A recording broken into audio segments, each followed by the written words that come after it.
guys, welcome back to my channels, because this video is going to be posted on both my vlog and main channel, because all the stuff that I'm going to explain in this video is relevant for both my channels, and it's just so much easier than me filming two separate videos with the same information. So I've wrote a list because I'm not going to remember everything I need to say otherwise. So okay, so this is basically a where have I been, why did I leave YouTube kind of video. So I'm going to just go through the list. These things might not be in chronological order of what, like, the way they happened, but these are all the reasons. Not that I need reasons to take a break, sometimes life just gets in the way, but maybe this will help some of you understand a little bit better, because I'm sure some of you will relate to some of these things I'm going to say. So the first thing on my list is surgery. Oh, there's a plane passing over the house.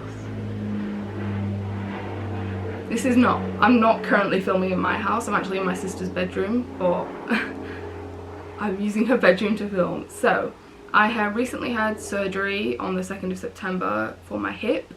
If you guys remember, I had the same surgery on my right hip last year. This year I've had my left side done with a couple of other things, because this left side was a lot more complicated than the right. So I've been recovering from surgery the last, 1.5 months. I have recently started posting again on my vlog channel, but obviously I haven't posted on this channel in a while, my main one. Okay, moving on. Second thing, coronavirus, COVID-19. Basically around February this year I was told that I'm not allowed to leave my house anymore, that I'm in full-on quarantine lockdown. This was before the world lockdown. It was basically just people with chronic illness where the doctors were like, okay, this shit's getting bad, we need to lock it down. So after I got told that I couldn't go outside anymore and I literally couldn't leave my house, I became really depressed. And because I was so depressed, I literally wasn't even getting out of bed. I was waking up, disconnect myself from TPN, take my meds, and then pretty much I was just sleeping the whole day. And because I was no longer active and moving around as much as I could for me, I started to gain weight, which then made me more depressed because I was gaining weight, and then I was already depressed and I already had mental health issues before corona. The corona thing just made them worse. Basically I just was super depressed, and then I started a steroid medication, which then made me gain even more weight, and then I started severing ties with my friends and family and YouTube, and I just didn't want to speak to anybody. I didn't want to talk to anyone, not even Tom, and it was just a really depressive time. And my grandparents had come over from England in January, and they were only going to be here for a couple months, and I was just not even allowed to leave my house to see them. I couldn't touch them, I couldn't hug them, I just couldn't do the things that I wanted to do. Even going to the pharmacy just to pick up meds was a vital social reaction that I needed to help my mental health, and I couldn't even do that. So yeah, that basically messed me up for months. Then when coronavirus started to get a bit better, we moved house into our new home that Tom and I have built, and that was stressful. And I couldn't even help paint it because it would have caused me to go in, the paint, because it's so strong and fumey, I would have either had a really bad asthma attack or I would have gone into anaphylaxis from it, because I was really sensitive to that kind of thing at the time. So yeah, there was all the moving house stuff, and then we had to keep going to buy furniture and setting up the house and moving things from my dad's to our house, from my mum's to our house, and any other place that we had things stored that needed to be moved to our house. It was so stressful. So there was all of that. Then during this entire period, as you guys know, I have a bad immune system, so I was constantly getting sick and getting infections, and every time I tried to, sorry, I just needed a drink, my mouth was getting dry. Yeah, every time I started to get over an infection and start, getting into my YouTube again, I'd get sick again. And then I started these injections, and this was to help control my allergic reactions and anaphylaxis and that kind of thing. And after I have I'm now on the injections monthly, but after I take the injection for a good week, I have some pretty bad side effects It's like from 3 to, like, they usually last from like 3 to 7 days, these side effects. So that's like a whole week of my month that, you know, I just feel shit. I have temperatures, like I've got the worst bone pain and just bad migraines and all that fun stuff. So I've been trying to deal with that. Then I've had a couple bouts of anaphylaxis, which always knocks me down. And then I was like, you know, I've been admitted to hospital, and basically every time I would get over something this year, something else would happen. And it's just been this like horrible, vicious, it's so annoying.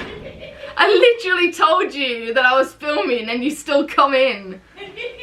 Oh, you're infuriating, mother. Yeah, so basically every time I'd get over something in life, like something else would just happen, and it was just, ugh. Then another thing that happened was I've had a couple of feeding tube changes, and a couple of those times something has happened. One of the times it flipped and I had to get it replaced again. Then one of the other times I got it done, I got it placed and everything, and then got home, went to go do my, like, it worked because I always test it while I'm at the hospital. It worked and my meds flushed through fine and everything. Then I got home, so I got home after checking it at the hospital. I went to go do my evening medications and pain meds, and my tube was blocked / kinked, and I was like, you are kidding. And obviously because I can't absorb anything orally or in my stomach, all my meds have to go down my tube. Now you guys can imagine if I suddenly stop my pain meds, my heart meds and all my other vital medications, what happens is I get really, really sick. So basically we went to go back to the hospital that night, but the wait for, you know, to go through emergency was ridiculous because it was a Friday night. So I was like, no, let's just go home, we can go back in the morning. And then by morning I was in absolute agony. My heart rate was super high, my blood pressure was super low, I was having reactions everywhere. So we had to go straight to emergency at like 5 in the morning, and I was like literally taken straight through to resource, and they gave me heart meds, pain meds, and got me stable again. And then I was admitted to a hospital for a couple days before they could change my feeding tube, but at least I had all the IV medications to keep me stable up until that point. So that was another thing that happened. I've also been having a lot of issues with my Hickman, and as you can currently see, I don't know if you can see the, like, it's basically like a lollipop stick with tape around it, because I literally just got my Hickman repaired on Monday, and you have to keep the splint and tape around it for 48 hours before you can take it off. But basically every time they keep fixing my Hickman, it keeps breaking again, and I have another, like, more issues with it. So that's just another thing that's been happening. Sorry if the camera angle just changed. I ran out of space and had to put in my backup memory card. But the last thing I wanted to say, this is something that's been happening more recently, is my fur babies, which you guys know I love more than anything on this world. My little Lou, who's the white Pomchi or Pomeranian cross Chihuahua, she had a heart attack a couple of weeks ago, or a month ago, however, I can't remember. It's since my surgery anyway, but not that long ago. She had a heart attack, and Ellie said, oh, like, something's not right or whatever. So I was at the doctor's, which is not far from my mum's, and I came straight here. I saw her, I was like, no, we've got to take her to the vets, like, something's seriously wrong. Anyway, we took her to the vets. They were like, oh, she's had a heart attack, and obviously I was crying and freaking out, and they obviously had to admit her straight away. And then a couple hours later I got a phone call saying she's had another heart attack, her heart stopped, but we've managed to get her back. And then she was diagnosed with congenital heart failure, and then she, you know, survived that. She was in hospital for a bit. Anyway, and then another week or so later, she started having funny breathing again, and I was like, Jesus Christ, she can't have another heart attack. Like, she survived 2, like, she wasn't even meant to survive the second one, and she did. Like, she fought it. Anyway, and her breathing was funny again, so this time we took her to a different vet, because the normal vet that we'd been taking her to is not open on Sundays. So we had to take her to the vet hospital, because the normal, like, vets that we have around here are like our version of a GP, and then the vet hospital, where they do major surgery and all these other things, that normal vets wouldn't. Like they have like a dog or animal critical care unit, and then they've got an animal ICU. Anyway, so we had to take her to the vet hospital because the normal vet wasn't open, and they said, oh, her lungs, she'd literally just been to the doctors the day before too, the vets, and they said her like heart doesn't sound any worse, like it's the same, because she was going for a checkup. Her lungs sounded clear and everything was good.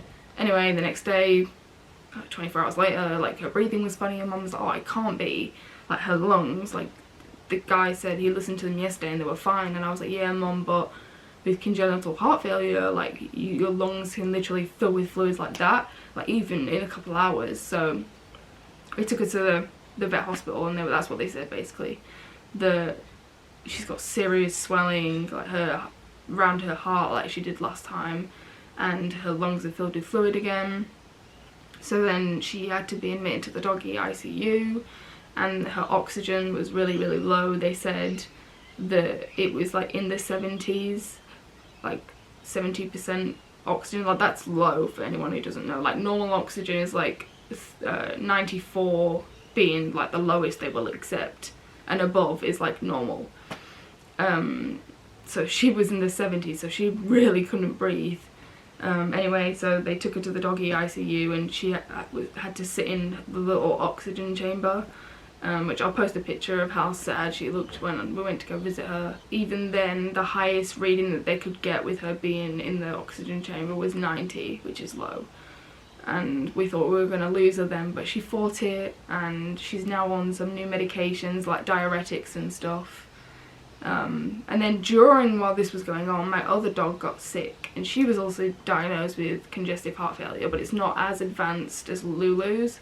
Lily's the black one, Lulu's the white dog. Anyway, they gave Lulu 6 to 18 months being like the max she will live, so we're basically just spending every minute we can with her. So yeah, just before I go, you know, please keep both my little babies in your thoughts, and I've ordered them both a Halloween costume for this year. So yeah, please keep my little babies in your thoughts, guys.